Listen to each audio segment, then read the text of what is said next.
Latest టెక్నాలజీతో చిన్న injection తో నన్ను పూర్తి ఆరోగ్యవంతురాలను చేశారు. Elite spine and pain management centre, Manikonda, Dilsukh Nagar. 4వ తారీఖున వచ్చు ఎన్నికల ఫలితాల్లో కూటమి ఘన విజయం సాధిస్తుందని ప్రజలంతా ఆకాంక్షిస్తున్నారు.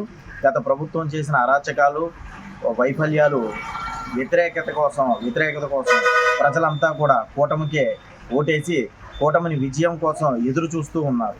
మాకు పార్టీలు ప్రధానం కాదు, మనుషులే ప్రధానం. అయితే సమస్యల పట్ల మేము బాగా విప్లవాత్మకంగా ఉంటాం, బాగా ఆలోచించే మనుషులం ఈ గోదావరి జిల్లా వాళ్ళు. కాబట్టి ఈ రాబోయే ఎన్నికల ఫలితాలు ప్రభుత్వానికి కొద్దిగా వ్యతిరేకత ఉండొచ్చామని అనుకుంటున్నాను, నా అభిప్రాయం ప్రకారం.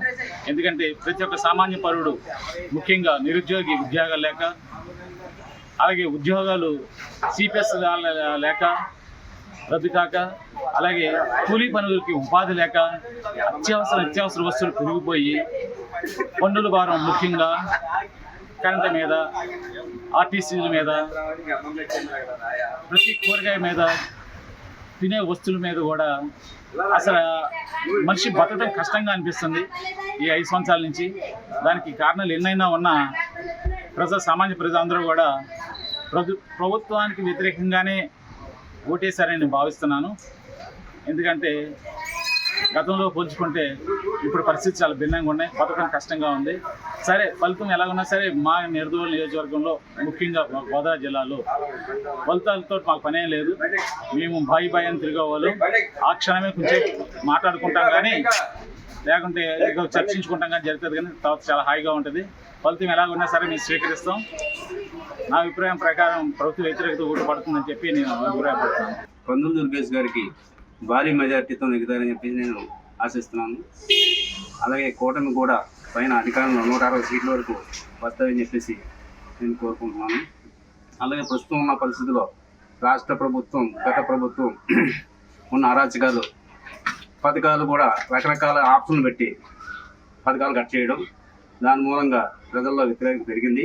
సో మూలంగా ఏంటంటే రాజకీయంగా ప్రజావేదిక పడగొడటం, అలాగే ప్రజల మీద మమకారం తగ్గి రాజకీయ నాయకుల మీద కక్ష పెంచుకొని ఘోరమైన పనులు చేస్తూ, ఎక్కడికక్కడే అరాచకాలు చేస్తూ రాష్ట్ర ప్రభుత్వాన్ని మొత్తం నాశనం చేసి పడేశారు. మద్యం, జే బ్రాండ్స్ కానీ రకరకాల అన్ని రంగాలు కూడా దెబ్బతిన్నాయి.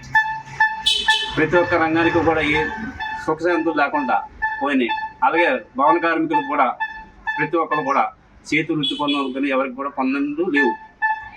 గత ప్రభుత్వంలో ఇసుక ఫ్రీ ఇచ్చారు, రకరకాల ఇవాళ పథకాలు ఆయన ఏదో కొత్తగా నేను ఇస్తున్నానని చెప్పి అంటున్నాడు. ఇవాళ ఇప్పుడు గత 20-30 సంవత్సరాల కూడా పథకాలు ఉన్నాయి. అసలు పథకాలు పెట్టిందే తెలుగుదేశం గవర్నమెంట్.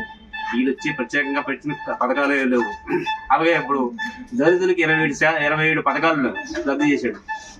దళితులు కూడా చాలా కోపంగా ఉన్నారు. ఇవాళ దళితులు కూడా కూటమికి ఓట్లు వేశారు. పార్లమెంట్ అసెంబ్లీ ఎన్నికల్లో 13వ తారీఖు 5వ నెల 2024 జరిగిన ఎన్నికల్లో రేపు వచ్చే 4వ తారీఖు జూన్ 4/6/2024 ఫలితాలు వెల్లడిస్తారు. కాబట్టి ఆ ఫలితాల్లో కూటమిని అనకతొక్కి పక్కాగా వైఎస్ఆర్సీపీ, వైఎస్ జగన్ గారు పరిపాలన మళ్ళీ 2వసారి చేస్తారు అని సమన్వయంగా చెప్తున్నారు.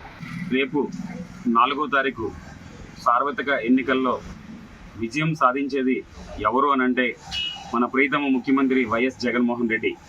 ఈరోజు జగన్మోహన్ రెడ్డి గారు బలపరిచిన అభ్యర్థిగా నిడదవోలు శాసనసభ్యులుగా నియమించబడిన జి శ్రీనివాస్ నాయుడు గారు ఒక అత్యున్నతమైన ఓట్ల మెజార్టీతో ఈ నిడదవోలు కాన్స్టిట్యున్సీలో గొప్ప మెజార్టీతో గెలవబోతున్నారు.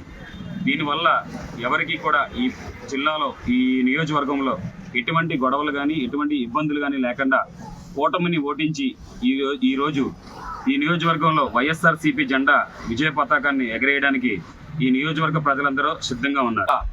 శాంతికి మారుపేరుగా ఈ ఉభయ గోదావరి జిల్లాల్లో రేపు జరుగుతున్న 4వ తారీఖు లెక్కింపు కార్యక్రమంలో ఎటువంటి గొడవలు లేకుండా, అది జరిగిన తర్వాత కూడా చాలా శాంతిభద్రంగా ఈ ఉభయ గోదావరి జిల్లా ప్రజలందరూ కూడా ఒక అన్నదమ్ములుగా, ఒక అక్క చెల్లెలుగా, అందరూ సోదరులు భావంగా ఈరోజు ఈ యొక్క కార్యక్రమాలన్నీ కూడా ముందుకు తీసుకెళ్ళడం జరుగుతుంది. ఎటువంటి గొడవలు, ఇరుకులు, ఇబ్బందులు లేకుండా చక్కని వాతావరణాన్ని ముందుకు తీసుకెళ్తారు.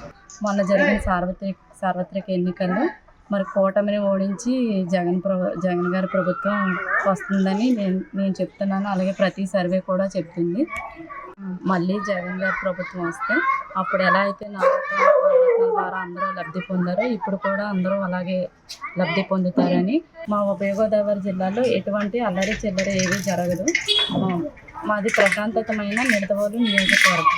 మరిన్ని వీడియోస్ కోసం ఛానల్ ని సబ్స్క్రైబ్ చేయండి. లేటెస్ట్ అప్డేట్స్ కోసం వాట్సాప్ ఛానల్ ని ఫాలో చేయండి. అండ్ లింక్ డిస్క్రిప్షన్ లో ఉంది.